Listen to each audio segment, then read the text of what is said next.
किसी ने बड़े कमाल की बात कही है कि अपने सिर्फ वही नहीं होते जो तस्वीरों में साथ खड़े होते हैं, बल्कि अपने तो वो होते हैं जो तकलीफों में साथ खड़े होते हैं।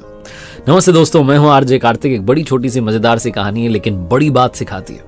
ये कहानी एक सेठ जी की, जिन्हें पक्षी पालने का, जानवर पालने का शौक था। उन्होंने घर में तोता रखा हुआ था और उनके घर में मुर्गा था, उनके घर में बकरी भी थी।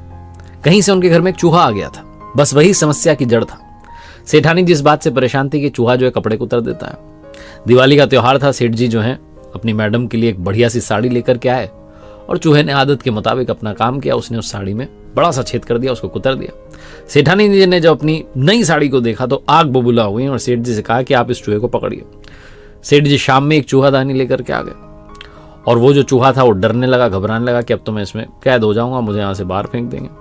सब कुछ अच्छा चल रहा था, सब बिगड़ जाएगा। वो चूहा गया तोते के पास और कहने लगा, भाई मेरी मदद करो। उस तोते ने कहा, मैं तुम्हारी मदद क्यों करूं? चूहे ने कहा, चूहेदानी आ गई, मुझे पकड़ लेंगे। उसने कहा, मुझे इससे लेना देना क्या?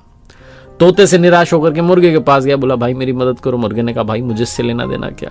बकरी के पास गया, उसने कहा, मुझे इससे लेना देना क्या? चूहा जो था बेचारा, वो समझ नहीं पाया कि होगा क्या। सेठानी जी रात होने का इंतजार कर रही थी कि एक बार ये चूहा जो चूहेदानी में फंस जाए। रात हुई तो खट से आवाज आई।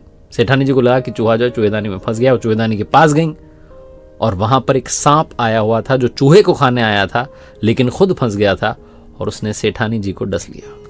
सेठानी जी जोर से चिल्लाई। सेठ जी की आंख खुली तो जाकर के देखा सेठानी जी को सांप ने डस लिया है। तुरंत अस्पताल ले गए तो डॉक्टर ने कहा, सिर्फ एक ही तरीका है जिससे बच सकती हैं, सांप बहुत जहरीला था, इनको तोते का सूप पिलाना पड़ेगा। अब इतनी जल्दी तोता कहां से मिले? तो सेठ जी को याद आया कि घर में तोता है, पसंदीदा है, लेकिन क्या करें। तोते को लाया गया, उसका सूप पिलाया गया। सेठानी जी को ठीक हो गई। चूहा ये सब देख रहा था। अब जब सेठानी जी रिकवर हो रही थी तो उनके घर पर रिश्तेदार आने लगे। अब उन्हें क्या खिलाएं? तो सेठ जी को लगा कि मुर्गे का ही जो है चिकन तैयार कर देते हैं। मुर्गे की भी बलि चढ़ा दी गई, वो कढ़ाई में पहुंच गया। थोड़े दिन बाद जब सेठानी जी बिल्कुल स्वस्थ हो गई तो सेठ जी ने सोचा एक बड़ी पार्टी रखते हैं, और अब की बार बकरी की बारी थी, उसको भी जो है कढ़ाई की भेंट चढ़ा दिया गया। चूहा ये सब देख रहा था और सोच रहा था कि काश इन्होंने मेरी उस दिन मदद कर दी होती तो आज इतना बखेड़ा खड़ा नहीं होता। छोटी सी कहानी जो मजेदार सी कहानी सिखाती है कि जीवन में अगर साथ रहेंगे तो सब कुछ ठीक रहेगा। क्योंकि जैसा मैं कहता हूं कि कभी पेड़ कटने का किस्सा ना होता अगर कुल्हाड़ी के पीछे वो लकड़ी का हिस्सा ना होता। यूनिटी में सबसे बड़ी ताकत है। याद रखिए, अपने सिर्फ तस्वीरों में नहीं बल्कि तकलीफों में भी साथ खड़े होते हैं।